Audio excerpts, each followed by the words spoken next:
पिछले एपिसोड में हमने देखा था कि लीजी को मियाओ के फादर थंडर टेक्निक सिखा रहे होते हैं। उसे सीखकर तो लीजी को काफी ज्यादा अच्छा लग रहा था, उसे बहुत ही ज्यादा पसंद आ गया होता है इस तरह की थंडर टेक्निक का इस्तेमाल करना। लेकिन मियाओ के फादर कहते हैं देखो कि अभी मुझे काम के सिलसिले में इधर उधर जाना पड़ जाता है, तो तुम मियाओ का ख्याल रखना, उसके बाद मैं तुम्हें सब थंडर टेक्निक सिखा दूंगा, उसके बदले तुम्हें मेरी बेटी का ख्याल रखना है। जिस पर लीजी मान जाता है। उसके बाद लीजी वहाँ से अपने घर पर आया था जहाँ पर लिंगलोंग की माँ को कैद करके रखा गया है। वहाँ पर आने के बाद वो लिंगलोंग की माँ को बचा लेता है। उसी के साथ साथ उसने लिंगलोंग को भी बचा लिया था सेकंड ब्रदर के बेटे से, वरना तो वो उसके साथ कुछ भी गलत हरकत कर सकता था। जिसके बाद यहाँ से ये एपिसोड शुरू होता है। तो उस एपिसोड की शुरुआत में सेकंड ब्रदर घर पर अपने कई सारे मेहमानों को बुला रहा होता है, क्योंकि आज वो घर पे कुछ पार्टी वगैरह करने वाला था, इसलिए बाहर से काफी सारे मेहमान आए होते हैं। तब एक सिपाही आकर सेकंड ब्रदर से कहता है कि आपका बेटा बाउकी तो कहीं दिखाई नहीं दे रहा, कहाँ गायब हो गया वो? मैंने हर तरफ से ढूंढ लिया लेकिन उसका कोई नामो निशान नहीं मिल रहा। सेकंड ब्रदर कहता है जाओ और अच्छे से पता लगाओ कि आखिर वो कहाँ चला गया। इतने सारे मेहमान आए हैं, मेहमानों के सामने तो उसे आना ही चाहिए था। तभी वहाँ पर लीजी आ जाता है जो बाउकी को पकड़ के लाया हुआ था। वो उसे फेंकते हुए कहता है कहीं जाने की जरूरत नहीं है, मैं खुद ही बाउकी को यहाँ पर लेकर आ चुका हूँ। जो देखकर तो सेकंड ब्रदर काफी ज्यादा गुस्सा हो चुका था कि आखिर तेरी हिम्मत कैसे हुई मेरे बेटे के साथ फाइट करने की, देख कितना तूने उसे मारा है, उसकी तो हालत खराब हो चुकी है। वो जैसे लीजी को देखता है उससे कहता है कि अरे तेरी पावर देखकर लग रहा है कि तू अपना ब्रेक थ्रू करके आया हुआ है, लेकिन तू कितना भी ब्रेक थ्रू करके क्यों ना आ जा, मेरे बेटे की ऐसी हालत करने की वजह से आज तो मैं तुझे यहाँ पर सजा दे कर ही रहूंगा। जिसके बाद वो अपने साथियों से कहकर लीजी पे हमला करवा देता है, लेकिन लीजी अपने वेपन का इस्तेमाल करते हुए सेकंड ब्रदर के सारे साथियों को उठाकर एक ही बार में फेंक देता है, जिस वजह से तो सभी के सभी बेहोश हो चुके थे। लीजी वहाँ पर अपने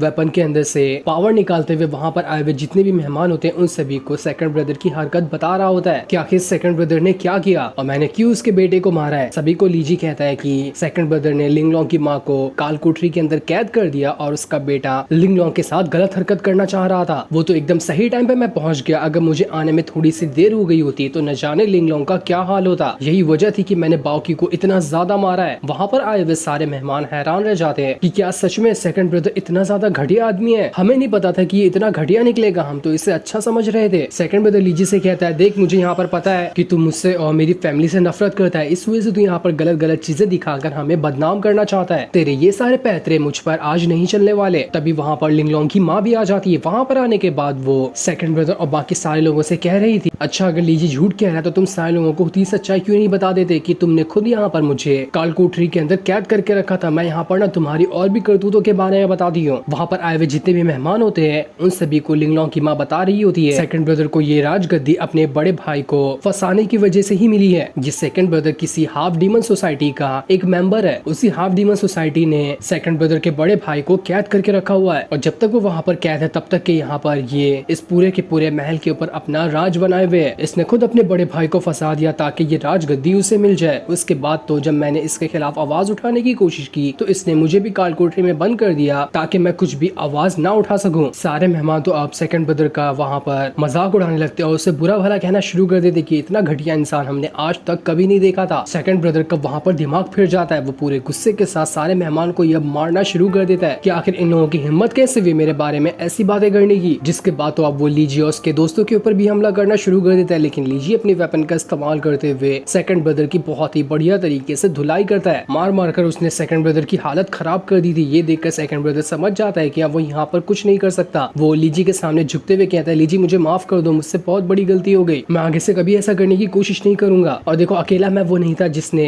मेरे बड़े भाई यानी कि तुम्हारे फादर को कैद करके रखा है, उस हाफ डीमन सोसाइटी का मेंबर लिनसोंग भी है। लिनसोंग यहाँ पर मुझे सपोर्ट करता था सारे काम करने के लिए, उसके कहने पर ही मैंने तुम्हारे फादर को कैद किया और उस हाफ डीमन सोसाइटी का मेंबर बना। तुम चाहो तो लिनसोंग को पकड़ो और उसे मार मार कर उससे पूछ लेना कि आखिर हाफ डीमन सोसाइटी के लोग कहाँ रहते हैं। तुम वहाँ पर जाओगे तो वहीं पे तुम्हें तुम्हारे फादर मिलने वाले हैं, इसलिए अब तो मुझे छोड़ दो, मैं इससे ज्यादा कुछ नहीं जानता, जितना मैं जानता था मैं सब तुम्हें बता चुका हूँ। जिसके बाद सेकंड ब्रदर को जैसे ही एक हल्का सा मौका मिलता है वो उस मौके का फायदा उठाते हुए लीजी के ऊपर हमला करने की कोशिश करता है, लेकिन लिंगलोंग की माँ आकर वहाँ पर सेकंड ब्रदर पे हमला करके उसकी वहीं पर जान ले लेती है। इस वजह से तो सेकंड ब्रदर का अब यहाँ पर पूरी तरह से खेल खत्म हो चुका था। सेकंड ब्रदर के खत्म होने के बाद वहाँ पर लिनसोंग आता है जो कि तालियां बजाते हुए आया था। वो यहाँ पर लीजी से कह रहा था लगता है किसी ने मुझे यहाँ पर याद किया, जब कोई मुझे याद करता है तो मैं तो वहाँ पर पहुंच ही जाता हूँ। लीजी वहाँ पर लिंगलोंग और उसकी माँ से कहता है कि तुम दोनों यहाँ से चले जाओ, तुम्हारा ना लिनसोंग के साथ कोई भी मैटर नहीं है, मेरा ये पुराना दुश्मन है इसलिए मैं इसे संभाल लूंगा। जिसके बाद लीजी और बाकी सारे लोग लोग वहाँ से बैठे अहिना के अंदर आ जाते हैं। वहाँ पर आने के बाद लीजी लिनसोंग से कह रहा था, देख मुझे पता चल चुका है कि तू ना हाफ डीमन सोसाइटी का एक मेंबर है और उन लोगों ने ही मेरे फादर को कैद करके रखा हुआ है, इसलिए तू अगर अपनी जान की खैर चाहता है तो मुझे बता दे कि हाफ डीमन सोसाइटी कहाँ पर है ताकि मैं अपने फादर को ढूंढ सकूं, वरना तो आज मैं यहाँ पर तुझे जिंदा नहीं छोड़ने वाला। लिनसोंग कह रहा था, लगता है ना तुझे तेरे फादर के बारे में ढंग से जानकारी नहीं है, तेरा फादर एक नंबर का लूजर आदमी था, इतने बड़े लूजर का बेटा तो तू भी लूजर ही होने वाला है, तो तुझे क्या लगता है कि मैं इतनी आसानी से तुझे बता दूंगा? नहीं, आज भी तू अपने फादर की तरह मरने के लिए तैयार हो जा। जिसके बाद अब देखते ही देखते सारे लोगों के बीच में फाइट शुरू हो चुकी थी। लिनसोंग वहाँ पर अपने 2 चेलों को भी लेकर आया था, वो चेले भी यहाँ पर शीशी और प्रिंसेस के साथ फाइट करना शुरू कर देते हैं। वो दोनों चेले काफी ज्यादा स्ट्रॉन्ग लग रहे थे, लेकिन शीशी और प्रिंसेस भी वहाँ पर अपने वेपन का इस्तेमाल करते हुए उन दोनों चेलों का बढ़िया तरीके से मुकाबला करती है और उन्हें मार मार कर वहाँ पर उनकी हालत खराब कर देती है। कभी चेले भारी पड़ रहे होते हैं तो बीच में लीजी भी आकर उन सभी को रोक रहा होता है। ये सारी फाइट लिनसोंग तो बड़े आराम से देख रहा था, वो अभी बीच में नहीं आया होता है, वो टाइम का इंतजार कर रहा था, उसके बाद वो बीच में आएगा। और अब जैसे यहाँ पर लिनसोंग को मौका मिल गया होता है, वो बीच में आता है और अपनी डीमन स्पिरिट को बाहर निकाल लेता है, जो कि बहुत ही ज्यादा बड़ा एक वॉरियर लग रहा था। वो स्पिरिट इतनी ज्यादा बड़ी होती है कि आसपास की 2 बिल्डिंगें लगा दी जाए तब भी वो छोटी पड़ जाएगी। जितनी बड़ी वो स्पिरिट थी उतनी ही ज्यादा वो पावरफुल भी होती है। उस स्पिरिट को देखकर लीजी कहता है, अरे बाप रे, ये तो डीमन स्पिरिट है, वो भी फुल पावर के साथ। आखिर लिनसोंग ने इसे कैसे समन कर लिया? ये तो बहुत ही ज्यादा मुश्किल होता है। लगता है कि हाफ डीमन सोसाइटी ने इसका बहुत ही अच्छी तरह से साथ दिया है और इसे ये डीमन स्पिरिट भी दी होगी, जिसकी मदद से ये यहाँ पर हम सबसे फाइट करने के लिए आया हुआ है। डीमन स्पिरिट जैसे ही एक हमला करता है लीजी का, तो वहाँ पर वेपन ही चकनाचूर हो चुका था और लीजी खुद भी वहाँ से दूर फेंका जाता है, क्योंकि इतना ज्यादा स्ट्रॉन्ग था वो डीमन। लेकिन अगली बार जैसे ही वो डीमन लीजी के ऊपर हमला करता है, शीशी बीच में आकर लीजी को बचा लेती है, जिसके बाद अब सारे के सारे लोग मिलकर वहाँ पर डीमन स्पिरिट के ऊपर हमला करना शुरू कर देते हैं। लीजी अपने वेपन को वापस से जोड़ता है, उसके कई सारे डुप्लीकेट बनाने के बाद उन सारे डुप्लीकेट को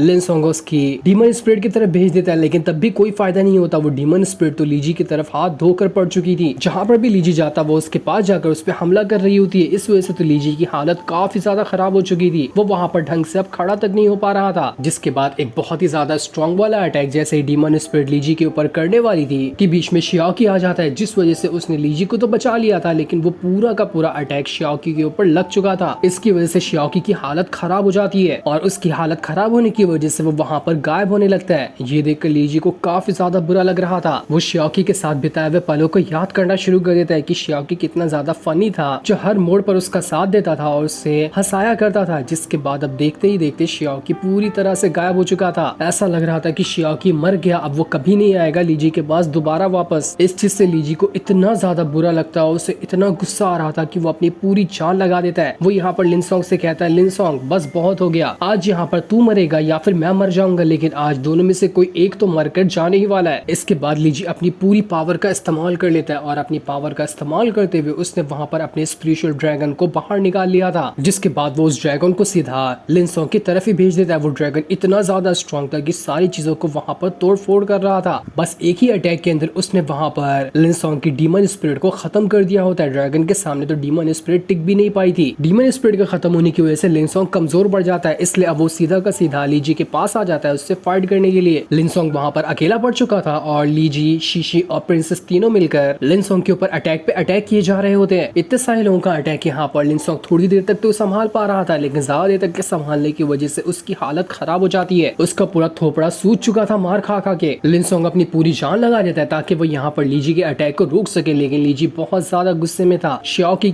इसलिए वो इतना स्ट्रॉन्ग अटैक वहाँ पर लिनसोंग के ऊपर कर देता है कि उसकी वजह से अब जाकर वहाँ पर लिनसोंग मर चुका था, उसका खेल खत्म हो गया होता है। लिनसोंग के मरते साथ ही लीजी को उसके पास से हाफ डीमन सोसाइटी का बैज मिला था। उस पर एक सिटी का भी नाम लिखा होता है, जिसका मतलब साफ था कि हाफ डीमन सोसाइटी उसी सिटी के अंदर मौजूद है और जहाँ पर हाफ डीमन सोसाइटी होगी वहीं पर लीजी के फादर भी होने वाले हैं। इसलिए लीजी अब प्रिंसेस और शीशी के साथ उस सिटी में जाने के लिए निकल जाता है ताकि हाफ डीमन सोसाइटी को खत्म कर सके। उसके बाद वो अपने फादर को भी बचा लेगा। तो वहीं हीवन के अंदर वो जो गार्डियन होता है वो एकदम ज्यादा भड़क चुका था कि अबे लीजी गधे तू क्या कर रहा है, तेरा मिशन था यहाँ पर हीवन को बनाना ना, तू यहाँ पर अपने फादर को बचाने कैसे जा रहा है, देख तुझे मैं नहीं छोड़ूंगा, तुझे पहले मेरा काम पूरा करना था। लेकिन लीजी किसी की बात नहीं सुनता और अपने फादर को बचाने के लिए निकल जाता है। आगे बढ़ते हुए उसे वहाँ पर शियाओकी की आवाज भी आ रही थी। शियाओकी उससे कह रहा था कि देखो यहाँ पर लीजी मेरी फिजिकल बॉडी डिस्ट्रॉय हो चुकी है, इसलिए मेरी अब सोल बची हुई है, तो मैं अभी तुम्हारे स्पिरिचुअल वर्ल्ड के अंदर हूँ। एक बार मैं अपनी पावर को रिकवर कर लूँ ना, तो उसके बाद मेरी फिजिकल बॉडी भी रीजनरेट हो जाएगी मिलेगी, उसके बाद मैं वापस से तुम्हारे पास आ जाऊंगा। जो सुनकर तो लीजी की खुशी का ठिकाना नहीं रहता कि अरे वाह शाओकी वापस मुझे मिल जाएगा, ये तो कमाल की बात है। जिसके बाद सभी वहां से चले जाते हैं। जो सीन दिखाते ही सीजन 1 यहीं पर एंड हो जाता है। सीजन 2 जब रिलीज होगा तो मैं उसे एक्सप्लेन कर दूंगा। तब तक के लिए थैंक्स फॉर वॉचिंग।